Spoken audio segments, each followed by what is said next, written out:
కేంద్ర ప్రభుత్వం యొక్క అరాచకాలు ఆగడాలు బాగా మితిమీరుతూ పరాకాష్ఠకు చేరుకుంటున్నాయి. కారణం ఏమిటంటే ప్రజాస్వామ్యబద్ధంగా ఎన్నికైనటువంటి రాష్ట్ర ప్రభుత్వాలను అనేక ముప్పు తిప్పలు పెడుతూ పని చేయనీయడం లేదు. ఇది చాలా రాష్ట్రాలలో చాలా సందర్భాలలో ఎక్కడెక్కడైతే నాన్ బీజేపీ గవర్నమెంట్స్ ఉన్నాయో వాళ్ళు ఎంబడబడి చాలా ఇబ్బందులు పెడతా ఉన్నారు. ఆర్థికమైనటువంటి పరిమితులు విధించడం, రకరకాల దాడులు చేస్తూ వేధించడం, అనేక రకాలైనటువంటి దుర్మార్గాలకు ఈ కేంద్ర బీజేపీ ప్రభుత్వం ఒడిగడుతూ ఉన్నది. ఇది యావత్ దేశమంతా కూడా చూస్తూ ఉన్నది. ఇటీవల కాలంలో ఢిల్లీలో 2 వింత సంఘటనలు మనం చూస్తాం. ఢిల్లీలో Aam Aadmi party very popular party, అది అందరికీ తెలిసిన విషయం, యావత్తు దేశానికి ప్రపంచానికి తెలిసిన విషయం. అరవింద్ కేజ్రీవాల్ గారి నాయకత్వంలో ఒక సోషల్ మూవ్మెంట్ నుంచి వచ్చిన పార్టీ ఆమ్ ఆద్మీ పార్టీ ఒకసారి కాదు, 2 సార్లు కాదు, 3 times 3 సార్లు అప్రతిహతమైనటువంటి అద్భుతమైన విజయం సాధించింది రాష్ట్ర ప్రభుత్వాన్ని ఏర్పాటు చేయడానికి. అండ్ ఈ మధ్య కాలంలో మనం ఒక వింత సంఘటన చూశాం, దేశంలో ఎప్పుడు చూడలే అటువంటిది. మున్సిపల్ ఎన్నికలు జరిగినాయి ఢిల్లీలో. అక్కడ గెలిచిన స్పష్టమైనటువంటి ఆధిక్యతతో ఆమ్ ఆద్మీ పార్టీ విజయం సాధించింది ఢిల్లీ మున్సిపల్ కార్పొరేషన్. దాన్ని ఎన్నో కుయుక్తులు చేసి, ఒకటి ఉన్న దాన్ని విభజించి 3 చేసి, ఏదేదో మాయా మచ్చింద్ర చేసినా బీజేపీని ప్రజలు తిరస్కరించారు, ఆమ్ ఆద్మీ పార్టీని గెలిపించారు. గెలిపించినటువంటి మేయర్ను ప్రమాణ స్వీకారం చేయడానికి ఇన్ని ముప్పు తిప్పలు పెట్టడం మనం చూసినాం. చివరికి సుప్రీంకోర్టుకు పోయి ఆర్డర్ తీసుకోవాల్సినటువంటి పరిస్థితి. సుప్రీంకోర్టు ఆర్డర్ ఇస్తే తప్ప ఢిల్లీ మేయర్ గెలిచిన తర్వాత కూడా కానియరు. అట్లాంటి ఒక అరాచకమైనటువంటి పద్ధతి.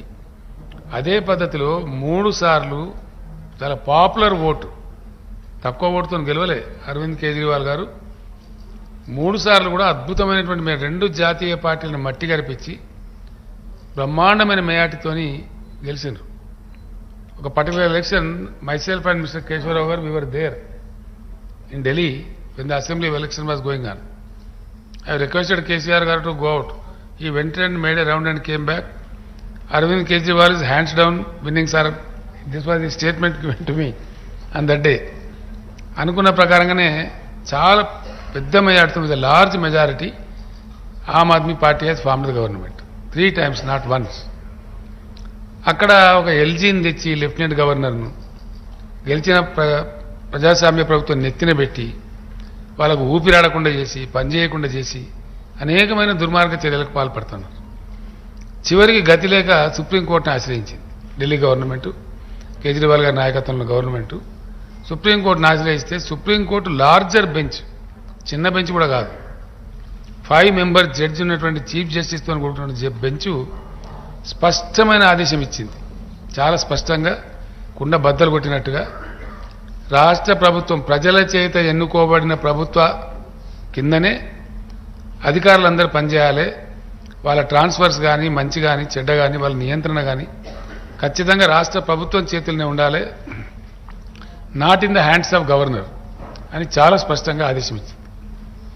దాన్ని అమలు చేయకుండా ఒకటి గెలిచిన ప్రభుత్వాన్ని పనిచేయకపోవడమే అరాచకం. దాని మీద ఎల్జీని తీసుకొచ్చి కూర్చోబెట్టడం మరింత నియంతృత్వ వైఖరి.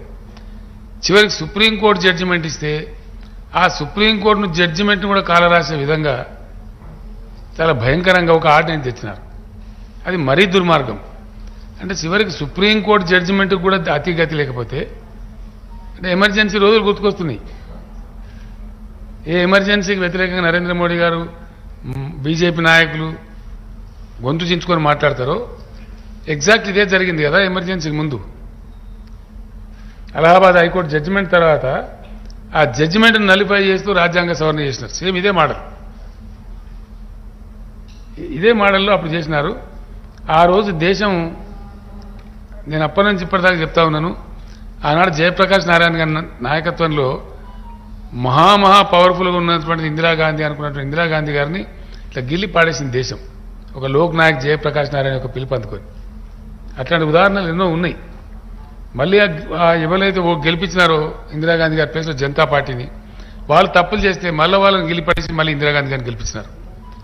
So India reacts as and when there is something wrong, something grossly wrong, the country reacts. ఇప్పటికైనా మేము విజ్ఞప్తి చేస్తున్నాం, ప్రౌఢశానికి పోకుండా మీరు కూడా ఇందిరాగాంధీ అవలంబించిన ఎమర్జెన్సీ దారిలోనే ఉన్నారు. ఇప్పుడు డెఫినెట్గా మీకు వాళ్ళకి ఏం తేడా ఉందండి? ఎమర్జెన్సీ మీరు ఎట్లా నిందిస్తారు? ఇప్పుడు ఎమర్జెన్సీ ముందు కూడా సేమ్ ఇట్లాంటి సిచ్యువేషన్ ఉండే. అట్లాంటప్పుడు మీకు ఆ నైతిక హక్కు లేదు. మీరు we demand the prime minister to withdraw the ordinance yourself, or else we will all support Shri Arvind Kejriwal ji, will stand by him. ఆ ఆర్డినెన్స్ను ఓడించడానికి ఖచ్చితంగా లోక్సభలో రాజ్యసభలో మాకున్న శక్తి అంతా ప్రయోగించి ఆర్డినెన్స్ను ఫెయిల్ చేస్తాం, పాస్ కాకుండా చేస్తాం.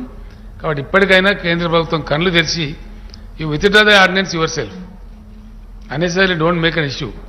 Let the government leave, let the government work. కొన్ని మంచి పనులు జరిగినాయి ఢిల్లీలో. నేను వెళ్ళినప్పుడు కూడా కేజ్రీవాల్ గారు స్వయంగా నన్ను తీసుకెళ్లి చూపెట్టినారు.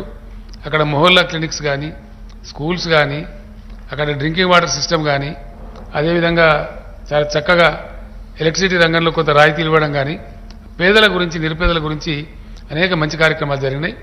మంచి మంచి పనులు జరుగుతూ ఉన్నాయి. అందుకే పాపులర్ గవర్నమెంట్ కాబట్టి ప్రజలు not once thrice the government was elected. అట్లాంటి పాపులర్ గవర్నమెంట్ని చేయడం మంచిది కాదు. బేసిక్గా ఒక మాటలో చెప్పానంటే, Modi government today has insulted the people of the state of Delhi. I can say without iota of doubt, it is insult to the state, the Delhi state people. It is the public mandate. The government has not been nominated by anybody. Government has been mandated by the people of Delhi state. ఇది వ్యక్తులకు అరవింద్ కేజ్రీవాల్ గారు కాదు, insult to the people of Delhi. వాళ్ళు కూడా రేపు బుద్ధి చెప్తారు ఖచ్చితంగా ప్రభుత్వానికి. वो भी सबक सिखाएंगे. तो इसलिए हम लोग अनुरोध करते हैं, मोदी जी आप ऑर्डिनेंस विथड्रा कीजिए, ये अच्छा नहीं है. आप इमरजेंसी की बात ही फिर दोहरा रहे हो, वही बात ला रहे हो. देश में इमरजेंसी आने से पहले भी ऐसी स्थितियां थे. जब इलाहाबाद हाईकोर्ट ने एक जजमेंट दिया, उसके खिलाफ में ऐसे ऑर्डिनेंस जैसा कॉन्स्टिट्यूशन अमेंडमेंट करके गड़बड़ किए थे. उसके बाद बस फॉलोड बाय इमरजेंसी. आप भी उसी रास्ते में हो. भाजपा के नेता हमेशा गला पाड़ पाड़ के बोलते हैं कि भाई इमरजेंसी के काले दिन, इमरजेंसी के काले. आप कौन से अच्छे दिन है? ये क्या अच्छे दिन है? इमरजेंसी के काले दिन से भी बुरा है. It's worse than emergency. You are not allowing the people's elected, very popularly elected Delhi government to function. Even you are not able to honor the Supreme Court judgment. Then what else? Not honoring the Supreme Court larger bench judgment means going towards your journeys towards emergency only. Which the country will refute. ये आपको सबक सिखाएगा. अभी कर्नाटक में सिखाया लोगों ने, आगे पूरे देश में सिखाएगा. इसीलिए हम अनुरोध करते हैं कि विड्रा कर लो अपने आप. जैसा आप किसानों का कानून, भूमि अध्यादेश का कानून, वो सारा विड्रा कर लिए थे. आप तो माफी के सौदागर हो, तो इसीलिए बेटर है अपने आप में विड्रा करो. आपने जो जंग छेड़ा है बिल्कुल गलत जंग छोड़ा है. इसीलिए हम आपके साथ ही है, राजनीति में आपके समकालीन साथी है. इसलिए सुझाव भी देते हैं, अच्छा नहीं है आपके लिए, ना ही लोकतंत्र के लिए, ना देश के लिए, ना आपके लिए, किसी के लिए भी अच्छा नहीं है. बेटर है the prime minister and the government in center today shall withdraw the ordinance without any further loss of time. Otherwise we will unitedly fight. I think the whole system will support Sri Kejriwal ji, because it is a question of the existence of the democratic system in the country. It is a threat to the democracy. It is a challenge to the democracy, which is not supposed to be in a big country like India. It cannot be tolerated. The government of India should come to senses and withdraw the ordinance. Kejriwal गाరు. आज हम लोग हैदराबाद में आए और हैदराबाद के honourable CM Rao साहब से मुलाकात हुई. काफ़ी लंबी मुलाकात हुई, काफ़ी अच्छी चर्चा हुई. सबसे पहले मैं राव साहब का हमारी पूरी टीम की तरफ से बहुत बहुत शुक्रिया अदा करना चाहता हूं कि उन्होंने हमें हमारे साथ टाइम निकाल के मुलाकात की और इतना प्यार और सम्मान हम लोगों को दिया. I am all of us are very very very grateful to him. हमने अपनी पूरी बात उनके सामने रखी और जैसा अभी उन्होंने कहा कि दिल्ली के लोगों को न्याय दिलाने के लिए वो, उनकी पार्टी और उनकी पूरी सरकार दिल्ली के लोगों के साथ है। ये बात केवल दिल्ली की नहीं है, ये बात देश के जनतंत्र को बचाने की है। जो अध्यादेश पारित किया गया है वो देश के जनतंत्र के खिलाफ है, संविधान के खिलाफ है। सो उनके सपोर्ट से हमें बहुत ताकत मिली है और हम इस सपोर्ट के लिए मैं पूरे दिल्ली के लोगों की तरफ से उनका तहे दिल से शुक्रिया अदा करना चाहता हूं।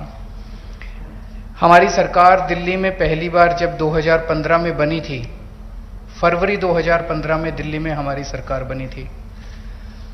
फरवरी 2015 में सरकार बनी और 23 मई को, मात्र 3 महीने के बाद, मोदी सरकार ने एक नोटिफिकेशन लाके हमारी सारी पावर छीन ली 3 महीने में। तो अब ब्यूरोक्रेसी के ऊपर, पहले हमारे से पहले शीला दीक्षित जी की सरकार थी। शीला दीक्षित जी का पूरा कंट्रोल था ब्यूरोक्रेसी के ऊपर, transfer, posting, disciplinary action, creation of new posts. So जितने सर्विस रिलेटेड मैटर्स हैं, शीला दीक्षित जी का पूरा कंट्रोल था। हमारी सरकार आने के बाद 23 मई 2015 को उन्होंने नोटिफिकेशन लाके ये सारी पावर छीन ली। तो as a chief minister of Delhi I can not even transfer post, education secretary, health secretary, deputy secretary, मैं कुछ नहीं कर सकता। वो सारी पावर छीनने के बाद 8 साल तक दिल्ली के लोगों को उन्होंने अपंग करके रखा। हम दिल्ली के लोग 8 साल तक कोर्ट दर court, high court, supreme court लड़ते रहे।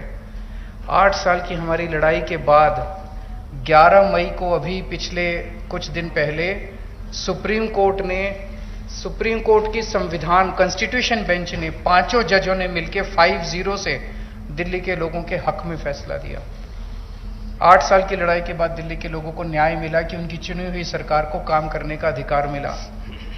हमें 8 साल लग गए उस नोटिफिकेशन को कैंसिल कराने में और न्याय लेने में।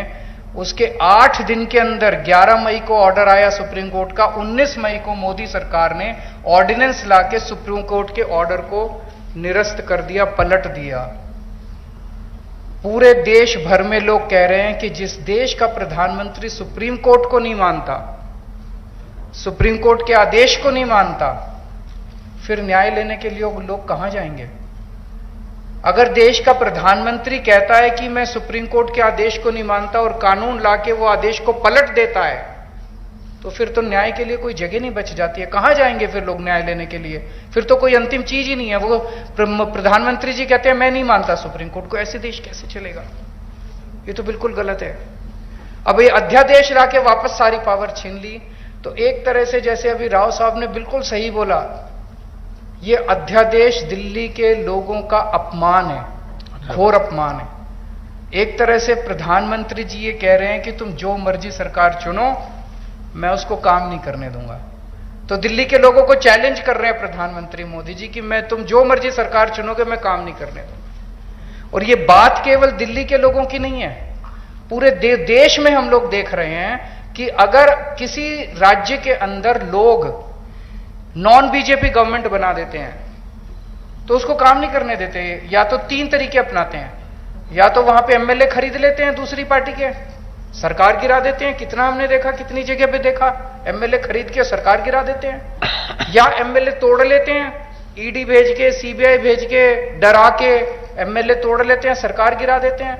या फिर ऑर्डिनेंस ले आते हैं गवर्नर के जरिए, गवर्नर का गलत इस्तेमाल करके सरकार को तंग करते हैं। जैसे आप लोगों के गवर्नर आपके बिल नहीं पास होने देते, काम नहीं करने देते उन लोगों को। तो इस तरह से मैसेज ये है कि अगर कोई भी राज्य के लोग नॉन बीजेपी सरकार बनाएंगे तो हम उसको काम नहीं करने देंगे, सरकार तोड़ देंगे। ऐसे देश नहीं चल सकता। ये तो बहुत खतरनाक स्थिति है पूरे देश के सामने। मैं जो पूरे देश भर में घूम रहा हूं समर्थन मांगते हुए, मैं केवल अपने लिए समर्थन नहीं मांग रहा, मैं देश के संविधान के लिए और देश के जनतंत्र के लिए समर्थन मांग रहा हूं। हमारे जो स्वतंत्रता सेनानियों ने लड़ाई लड़ी थी, वो ऐसे भारत के लिए लड़ाई थोड़ी लड़ी थी कि एक पार्टी आएगी सेंटर के अंदर, वो पार्टी बस एक ही पार्टी का पूरे देश के अंदर राज होगा। जिस तरह से आज इन्होंने माहौल बनाया हुआ है, फिर तो एक प्रधानमंत्री और 31 गवर्नर बस वो चला लें इस देश को। फिर मुख्यमंत्री बनाने की क्या जरूरत है? फिर चुनाव लड़ने की करने की क्या जरूरत है? फिर तो ये तानाशाही होगी। इस तानाशाही के खिलाफ हम लोग लड़ रहे हैं। राज्यसभा के अंदर जब ये बिल आएगा, राज्यसभा के अंदर बीजेपी के पास मेजॉरिटी नहीं है। बीजेपी के out of 238 MPs, BJP has only 93 MPs. BJP के पास मेजॉरिटी नहीं है। मैं फिर से शुक्रिया अदा करता हूं राव साहब का। अगर हम सब लोग नॉन बीजेपी पार्टीज इकट्ठे हो गए तो इस बिल को हम राज्यसभा के अंदर गिरा सकते हैं। और अगर ये बिल गिर जाता है तो पूरे देश के लोगों को विश्वास हो जाएगा कि 2024 के अंदर मोदी सरकार वापस नहीं आ रही है। ये इसका सेमीफाइनल होगा 2024 का। ये कॉन्फिडेंस देगा पूरे देश के लोगों को कि मोदी जी को हराया जा सकता है। तो ये जनतंत्र को बचाने की लड़ाई है, देश की आजादी को बचाने की लड़ाई है। बहुत बहुत धन्यवाद, बहुत बहुत शुक्रिया। मैं माननीय मुख्यमंत्री तेलंगाना के चंद्रशेखर राव जी का बहुत बहुत आभार व्यक्त करता हूं कि उन्होंने हमें यहाँ बुला के घर पे मान सम्मान दिया, इज्जत दी। आम आदमी पार्टी के नेशनल कन्वीनर और दिल्ली के मुख्यमंत्री अरविंद जी और हमारे राज्यसभा के 2 सांसद संजय सिंह जी और राघव चड्ढा जी, जैसा कि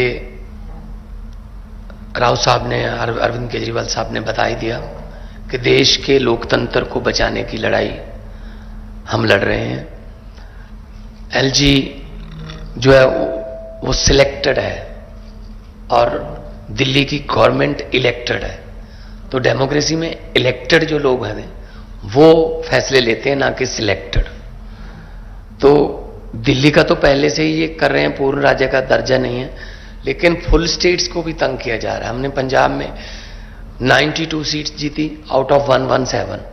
इतना बड़ा मैंडेट है। हमें बजट सेशन बुलाना था मार्च में, हमें गवर्नर ने मना कर दिया, मैं परमिशन नहीं दूंगा बजट सेशन की। तो हम कहां जाएं? तो बजट सेशन के बिना मतलब स्टेट कैसे चलेगी? तो हम सुप्रीम कोर्ट गए। सुप्रीम कोर्ट से चीफ जस्टिस साहब ने ऑर्डर दिया कि जी बजट सेशन होने दो। और उसके बाद एक और जो बात हुई कि जी जो काउंसिल ऑफ मिनिस्टर द्वारा लिखा जाता है प्राप्तियां गवर्नमेंट की कि हमने ये किया, वो कहता है उसमें मैं माई गवर्नमेंट नहीं कहूंगा। हमने कहा जी आप ही तो सम्मान कर रहे हो विधानसभा, आप माई गवर्नमेंट नहीं कहोगे तो क्या कहोगे? कहते मैं दिस गवर्नमेंट कहूंगा। फिर सुप्रीम कोर्ट जाना पड़ा कि जी माई गवर्नमेंट तो बोलना पड़ेगा इनको। तब जाके उन्होंने, सुप्रीम कोर्ट ने कहा कि you have to read it word by word, you can not change. जैसे तमिलनाडु में कर लिया था, स्टालिन जी के पास जो उन्होंने लिख के दिया था वो और था, गवर्नर कुछ और बोल रहा था। तो मतलब ये हैरानी की हद ये है कि जो राज्य भवन है स्टेटों में वो बीजेपी के ऑफिस बन गए और राज्यपाल जो है वो स्टार कपेजर बन गए बीजेपी के। तो इस गवर्नरी सिस्टम को उन्होंने मिसयूज किया है, हर जगह पे करते हैं। आपके बिल रोक रखे हैं स्टेट के, हमारे बिल रोक रखे हैं। वहां पे स्टालिन साहब का चिट्ठी आई थी हमें कि हमें सपोर्ट करो, हमारे बिल रोक रखे हैं। केरला में तंग कर रहे हैं, ममता दीदी उनको तंग कर रहे हैं। मतलब इन्होंने मन बना रखा है, जैसा कि अरविंद जी ने कहा, अगर इलेक्शन से नहीं जीते तो बाई इलेक्शन से जीत जाते हैं कि मतलब बंदे तोड़ो और बाई इलेक्शन करा लो और कर लो। तो ये बहुत फेडरल स्ट्रक्चर के लिए बहुत घातक है और देश बचाने की लड़ाई लड़ रहे हैं। हमारे हजारों जो स्वतंत्रता सेनानी थे उन्होंने अपना खून दिया, खून का कतरा कतरा देके हमें देश दिया, हमें आजादी लेके दी। लेकिन ऐसी आजादी के लिए आज उनकी आत्मा तड़पती होगी कि ऐसी आजादी के लिए तो नहीं हमने कुर्बानी दी थी जो जिस तरीके से देश को जी चला रहे हैं। तो हम यहाँ पे आए हैं और राज्यसभा में, और जब से शक्तियां छीनी हैं लोगों ने 2020 में फिर चुन लिया आम आदमी पार्टी को। तो मतलब लोग लाइन में खड़े होकर वोट डालते हैं, डेमोक्रेसी है। तो उसके और उसके बाद सुप्रीम कोर्ट के फैसले को नहीं मान रहे, तो ये बहुत ही गलत मैसेज है जो है। वैसे तो हम biggest democracy of the world अपने आपको कहलाते हैं, लेकिन अगर देखा जाए तो ये काम नहीं करने दे रहे। आज नीति आयोग की बैठक हम नहीं गए, अरविंद जी भी नहीं गए, हम नहीं गए, कारण क्या, वहां क्या करना है, फोटो खिंचवाने जाते हैं बस। मैंने तो चिट्ठी में लिख के भेज दी, मैंने कहा मेरे पिछले साल वाले भाषण को इस बार भी वही मान लिया जाए, क्योंकि कुछ पिछले साल जो मांगा था वो तो दिया नहीं, आरडीएफ के पैसे नहीं दिए, एनएचएम के पैसे नहीं देते, स्टेट का जो हक बनता है वो देते नहीं है, नीति योग में हम फोटो खिंचवाने जाएंगे क्या। मतलब ये मीटिंग करते हैं लेकिन चलाते अपनी मर्जी से हैं, और ऐसा नहीं होगा। भारत एक गुलदस्ता है, गुलदस्ते में हर किस्म के फूल होते हैं, हर फूल का अपना रंग, अपनी सुगंध होती है। ये चाहते हैं एक ही जैसे फूल हों बस, लेकिन ऐसा नहीं चलेगा। सो जो देश भारत जो है एक माला है, और माला के जो मनके हैं वो अलग अलग होते हैं, इसीलिए मल्टी कल्चर्ड कंट्री हमारा है। हर स्टेट की अपनी भाषा है, अपना कल्चर है, और इसको बचाने के लिए हम आज आए हैं। और मैं धन्यवाद करता हूं जिन्होंने हमें यहां बुला के इज्जत तो दी। इससे पहले भी किसानों ने जो आंदोलन किया था, तो इन्होंने, मुख्यमंत्री तेलंगाना आए चंडीगढ़ में, 700 से ज्यादा इन्होंने जो शहीद हो गए थे किसान, उनको 2-2 लाख रुपए के चेक भी दे के आए हैं। तो हम लोग पूरे देश को एक मानने वाले हैं। जहां अच्छा काम हो रहा हो वहां हम जाते हैं। मैं चेक डैम देख के गया था, 2 दिन की मैं विजिट किया था, चेक डैम कैसे बने। हम भी अपना पानी जो है पंजाब का ग्राउंड लेवल बचाने के लिए, अच्छी चीज सीखने के लिए कहीं भी जाना पड़े जाएंगे। अपने देश को नंबर 1 बनाना है तो हमें इकट्ठे होकर काम करना पड़ेगा।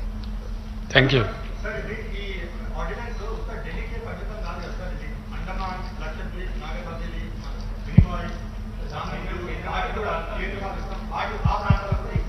ఇది కాదు, అట్లా కాదు కదా, ఢిల్లీలో ఎలక్టెడ్ గవర్నమెంట్ ఉంది, అండమాన్కు ఢిల్లీకి చాలా డిఫరెన్స్ ఉంది, అది you should know. Those central territories are clearly under the rule of LGs, direct control of government of India.